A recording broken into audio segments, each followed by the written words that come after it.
L'Europe ne nous protège même pas contre les pesticides. Quand Bruxelles a décidé de réautoriser le glyphosate, les Européens et les associations de protection de l'environnement ont pris une sacrée claque. Aïe! En effet, en janvier 2017, 1 300 000 Européens issus de 7 pays membres ont signé une initiative citoyenne européenne. En fait, une sorte de pétition officielle pour dire stop au glyphosate. Stop! Et les Européens ont bien raison d'avoir peur. En 2015, une très sérieuse étude du Centre international de recherche sur le cancer, le CIRC, a classé ce pesticide comme cancérigène, après avoir épluché plus de 1000 études scientifiques. Pourtant, en décembre 2017, la Commission européenne reconduit son autorisation sur le marché européen. What? La déception des citoyens est immense. Ils sont condamnés à manger du glyphosate pendant encore 5 ans. Non mais allô, quoi? Vous ne comprenez pas non plus? Je vous explique.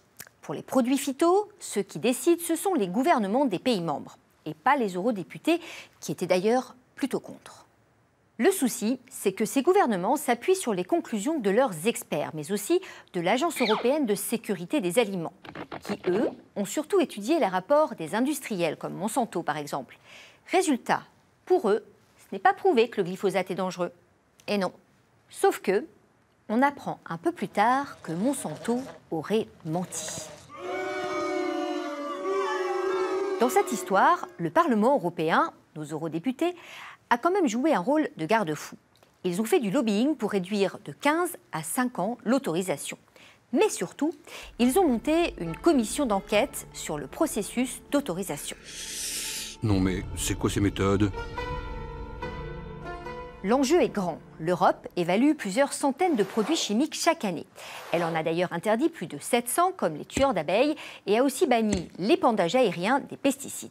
Mais le pire dans cette affaire, c'est que les vrais responsables, ce sont les gouvernements eux-mêmes. Ils peuvent tout à fait interdire le produit dans leur pays.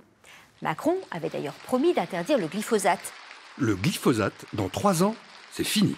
Mais au moment du vote, il n'y a plus personne. Tu as voté, toi? Non.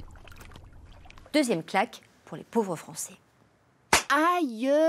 Désabusés, mais bien décidés à se faire entendre, ils ont lancé le mouvement anti-pesticides « Nous voulons des coquelicots », symbole de la biodiversité.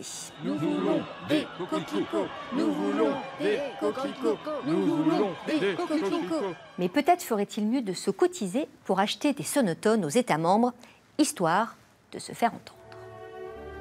Hein? Quoi? Mais qu'est-ce qu'ils disent?